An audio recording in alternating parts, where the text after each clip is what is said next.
If your brain craves deduction but your heart wants a blanket, little problems. A cozy detective game is basically tea with homework, soothing, warm, and yes, you still have to think.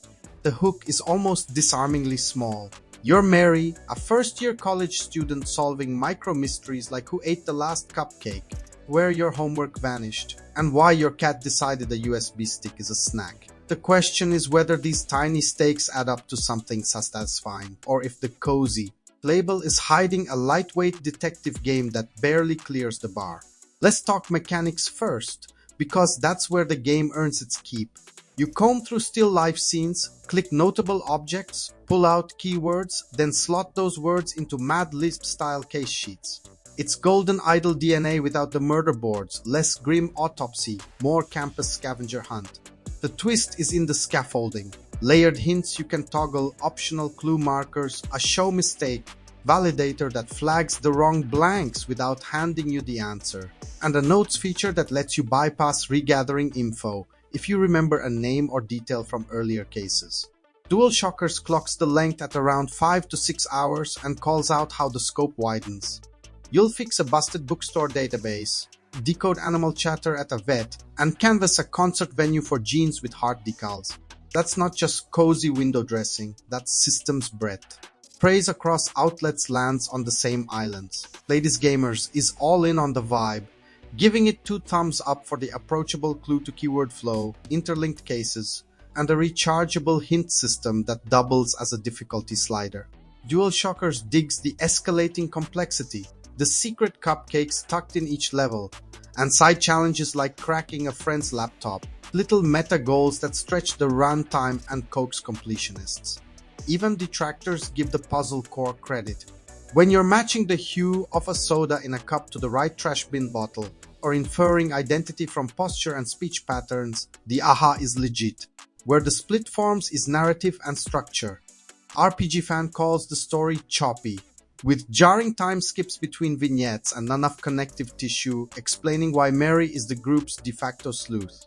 You feel parachuted into a friend circle mid-season, and the lone branching visual novel cutscene that changes the ending just teases a deeper system that never arrives. If you want big character arcs, you'll be peeking through keyholes. DualShockers' softer pushback is similar. The choices are sweet but slight, and you can't easily replay them without a full restart odd given the chapter select UI. That's the cozy paradox. The game nails low stakes and soft edges, but that same no-drama approach can leave the detective fantasy underfed. Aesthetically, it's cheerful and intentional.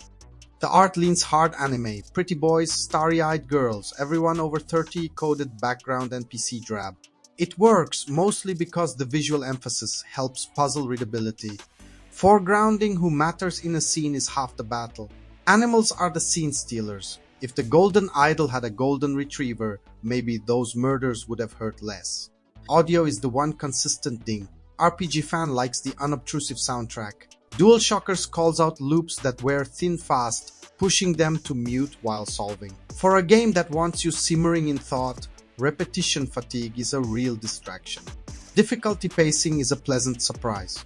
Early cases are readable, then complexity spikes into doozies that force you to cross-reference, hold mental models, and test theories.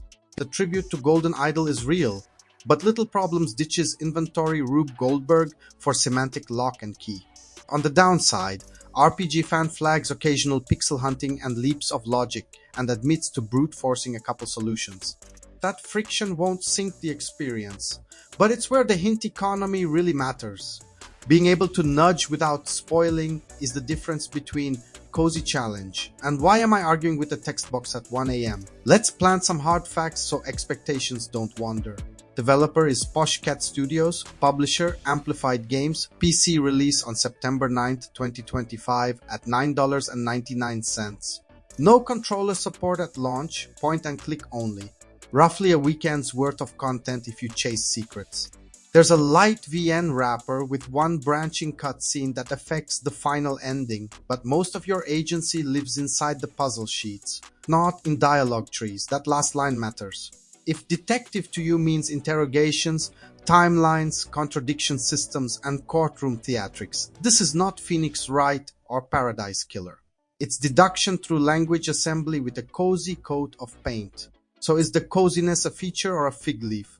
Veteran Games read feature mostly. The design thesis is ordinary life deserves inference, and the game follows through with clean mechanics and a surprisingly elastic hint framework.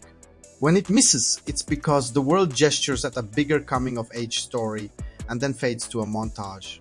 RPGFan 69 reflects that frustration. DualShockers 810 reflects the puzzle high.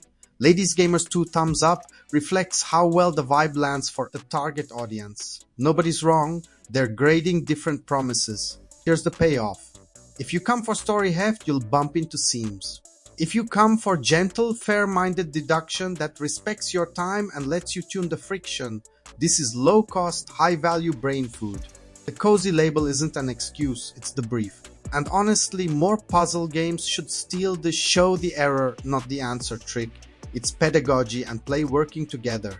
If this kind of no BS deep dive is your jam, hitch a ride with Veteran Game and hit subscribe. If you're nodding or snarling about pixel hunting, toss a like so the algorithm doesn't bury smaller indies under a mountain of open world icons. Final spice to debate in the comments. Should a cozy detective lean harder into narrative choice, or is a tight loop of clues to keywords enough when the puzzles sing?